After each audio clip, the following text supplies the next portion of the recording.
Selamat pagi, siang, sore, atau malam kepada Miss Devina dan teman-teman.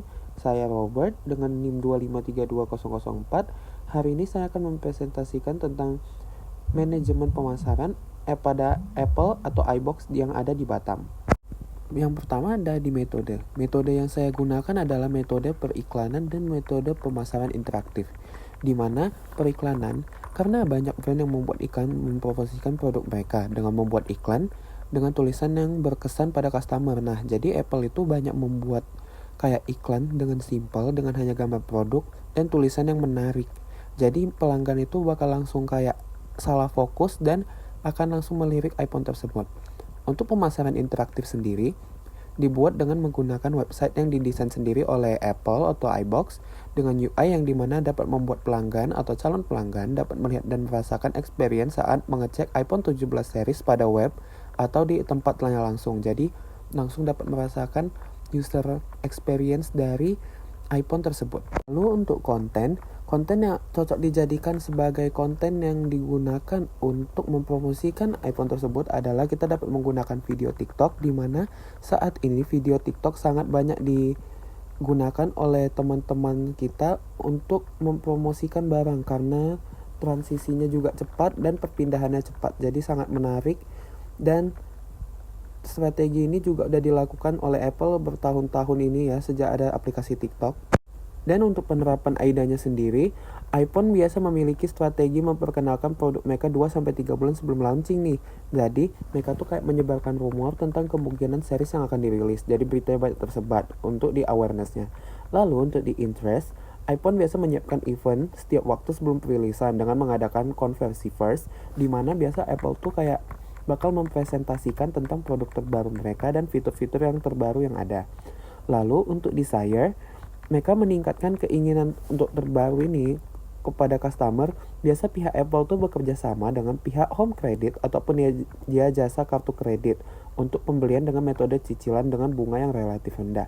Jadi memudahkan calon customer untuk kayak memikirkan nih kayak apa sih yang bakal mereka beli dari si line up terbaru itu. Jadi action yang akan dilakukan oleh pelanggan Apple adalah membeli dengan kredit dan home credit, di mana mereka dapat mencicil iPhone tersebut dan cicilan per bulannya relatif murah. Lalu di sini ada message appeal, di mana saya menggunakan emotional appeal karena Apple biasa membuat iklan yang menawarkan tentang simple dan elegannya Apple itu guys. Jadi di mana Apple itu menjadikan simple dan elegan sebagai harga jual pada produk Apple. Lalu untuk message short sendiri, saya menggunakan influencer karena seperti yang kita ketahui, influencer itu ahli dalam menawarkan kelebihan produk baru dan audiens mereka biasa banyak juga guys untuk di hype. Jadi dapat menjual produk lebih baik dan banyak dalam meningkatkan penjualan dengan jumlah audiens yang banyak juga tentunya. Lalu untuk di feedback measurement, itu tuh hasil yang diharapkan berupa engagement naik dengan rate yang naik ya guys, atau sales growth, di mana menandakan bahwa produk ini berarti sudah dikenal masyarakat luas sehingga banyak yang membelinya.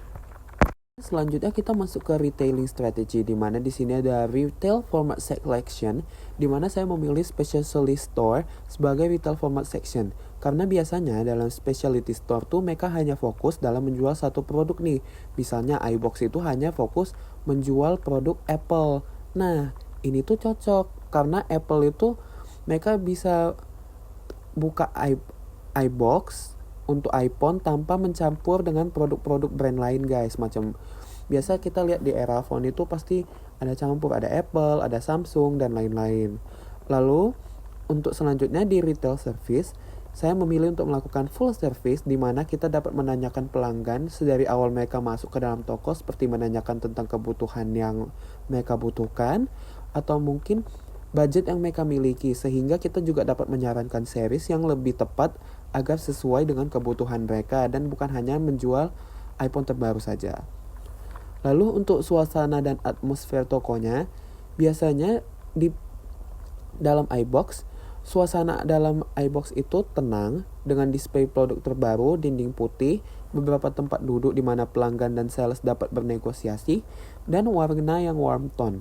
Nah, pada online-nya sendiri nih guys, iBox tuh juga punya website seperti kayak Apple juga. Jadi untuk user experience-nya, dimana mereka juga bisa ngebandingin dulu tuh iPhone yang mau mereka beli sebelum ke iBox. Lalu untuk pengadaan stoknya sendiri, biasanya tuh Apple tuh saat rilis produk baru mereka akan membuka PO, dan itu tuh biasa bisa diambil 2-3 bulan sesudah pemesanan guys. Jadi mereka nggak terlalu banyak nyimpan stok. Untuk pengambilan produk yang sudah di PO sendiri dapat di pick up ke toko tanpa melibatkan pihak ketiga, di mana kita dapat mengambil unitnya sendiri. Di sini ada company growth opportunity, di mana dalam company growth opportunity saya memilih Apple menggunakan market penetration, yang dimana kondisi yang terjadi di pasar saat ini adalah konsumen Apple atau iPhone kesulitan mengganti ke series terbaru dikarenakan terkendala oleh harga yang relatif mahal. Sedangkan peluang yang Apple miliki itu tinggi banget guys, karena banyak yang tertarik pada line up terbaru iPhone di setiap tahunnya. Nah, resiko yang mungkin akan dihadapin oleh Apple tuh seperti kayak kurangnya demand pada produk terbaru karena harganya mahal ya guys. Nah, contoh implementasinya itu kayak distributor resmi itu dapat bekerja sama dengan pihak home credit atau lembaga keuangan seperti kartu kredit atau pihak bank dalam membuat program pembelian ponsel dengan metode cicilan dengan memberikan banyak diskon dan potongan di tiap bulannya. Maka itu akan membuat pasar tuh jadi kayak berminat gitu pada produknya. Jadi pesaing juga kayak bisa kalah. Rekomendasi yang akan saya gunakan, saya memilih rekomendasi Apple itu harus menggunakan metode strategi memperoleh pelanggan baru, di mana sebenarnya Apple tuh udah punya banyak user guys dari berbagai dunia, tapi Apple itu masih perlu menjangkau pasar dan wilayah yang belum mengenal Apple atau iPhone.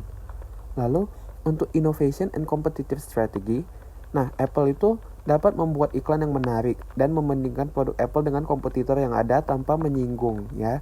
Lalu kedua, mempromosikan produk dengan menawarkan kerjasama dengan rumah produksi video musik. Nah, contohnya itu ada pada MV New Jeans ETA, di mana waktu itu menggunakan iPhone 14 Pro Max saat promosi guys. Nah, jadi itu kayak memperkenalkan kualitas videonya.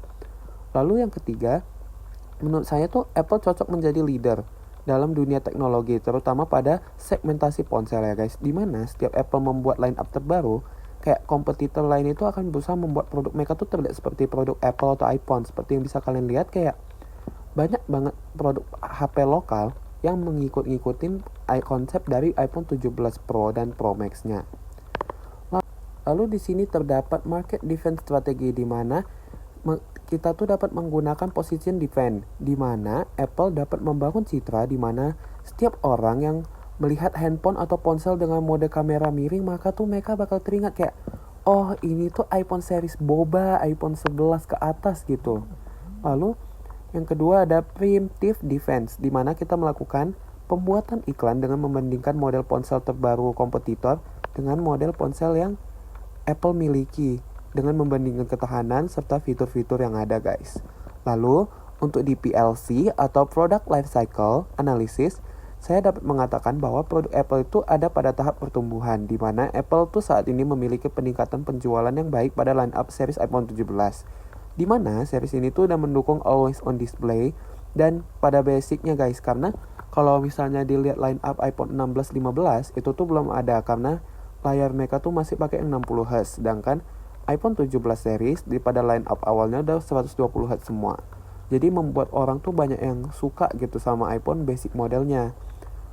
Lalu untuk fad versus trend analysis. Nah, menurut saya Apple tuh memiliki tren yang timeless ya guys, di mana produk-produk lama mereka tuh juga masih sering digunakan. Bahkan saat ini juga kayak berdasarkan perilaku konsumen tuh banyak orang milenial dan Gen Z tuh yang pakai iPhone jadul guys, macam iPhone series 5S dan 6. Nah, mereka tuh pakai buat apa? Sebagai vintage kamera atau kayak digicam gitu untuk foto estetik guys. Nah, tren ini tuh banyak terjadi di kalangan Indonesia dan Korea ya guys. Lalu pada pembahasan terakhir kita akan membahas tentang CSR Apple iBox yang saya sarankan.